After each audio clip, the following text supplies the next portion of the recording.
Hello, welcome to Postcards 45. I've got together some cards which are drawings, sketches. Just like to show them to you. Something to get excited about.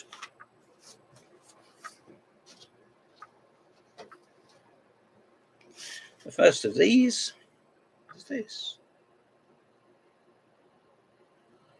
It looks like a hilltop dwelling, maybe with some trees.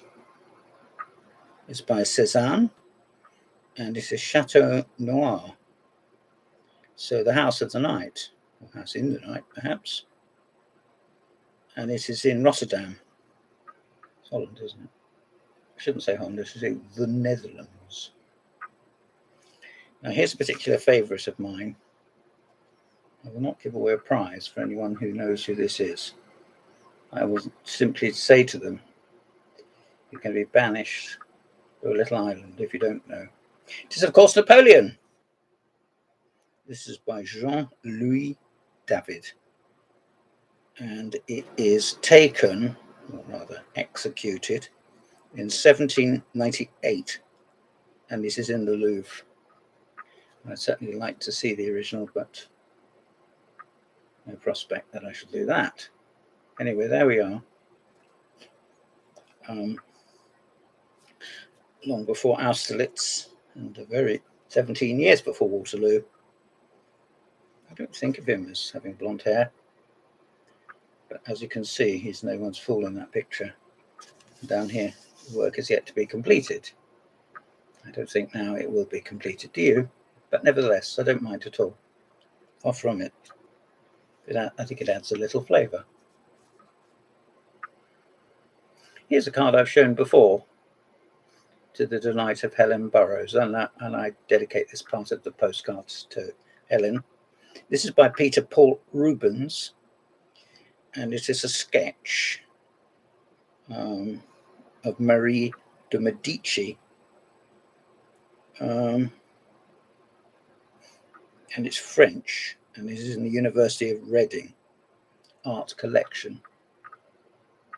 Whether in fact I've seen the original of this in Reading Town Gallery. I have been to Reading University, but not recently, and I didn't knowingly look in any art gallery when I was there.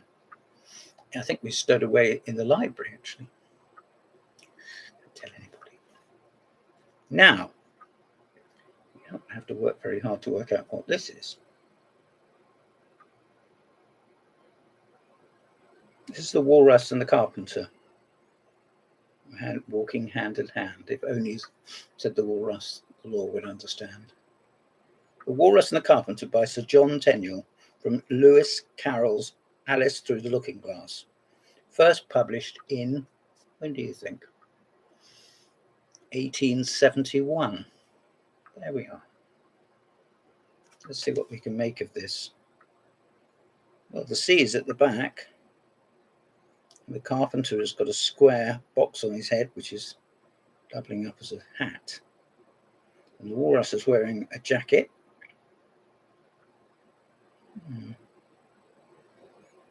I don't really think I like it.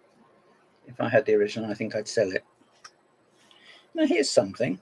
Alan Bennett, Forgery by David Hockney.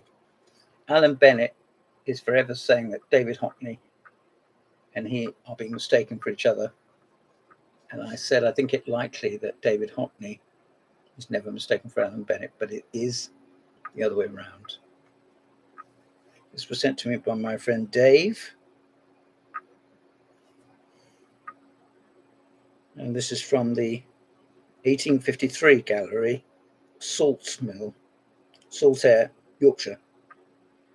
And it's a fax drawing. David Hockney put on an exhibition, possibly more than one actually, in various sites, and he sent a fax message down the line with pictures, and they made them up and they got the other end for fun.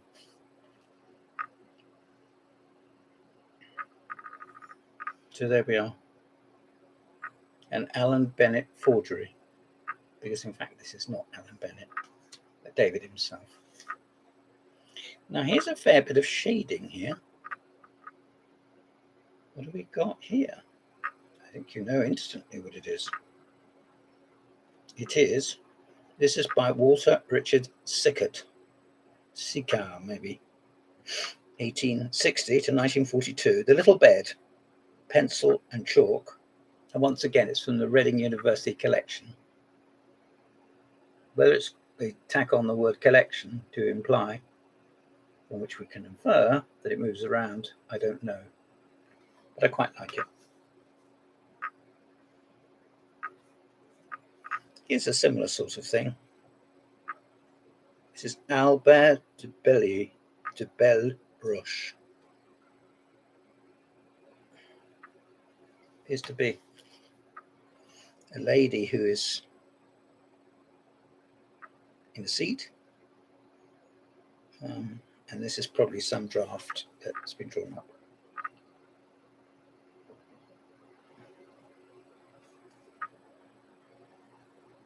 You might not have been very happy with it. Maybe seeking to redraw it or change the draft. Had some scribblings. I don't really think scribblings spoil it at all, actually. This is another by Walter Sickert.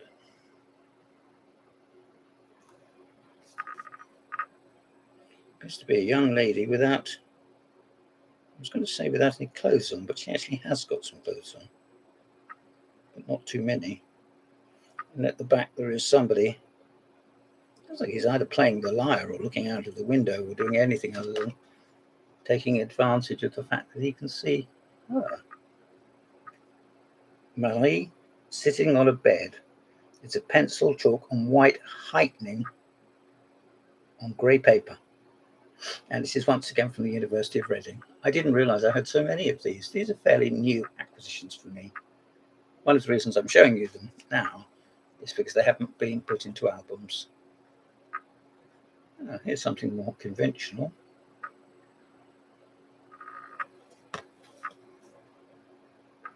It looks like a man possibly doing craft work.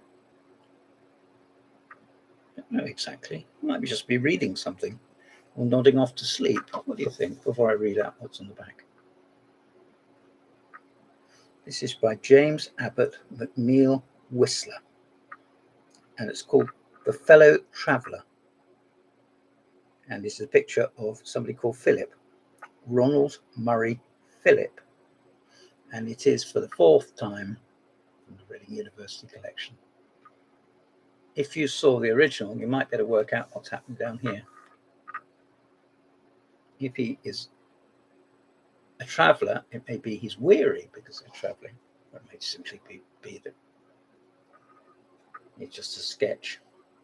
Somebody in a waiting room. This is the last of them.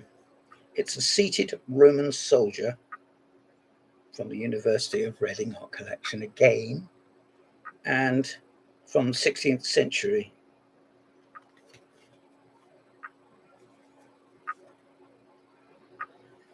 Frankly, though it is details, it could be almost anything, couldn't it? Look at his muscles. Look, look. I don't think I like it. No, I don't think I like it. Well, there we are. This has been Postcards 45. I'm James Pratt. Thank you very much.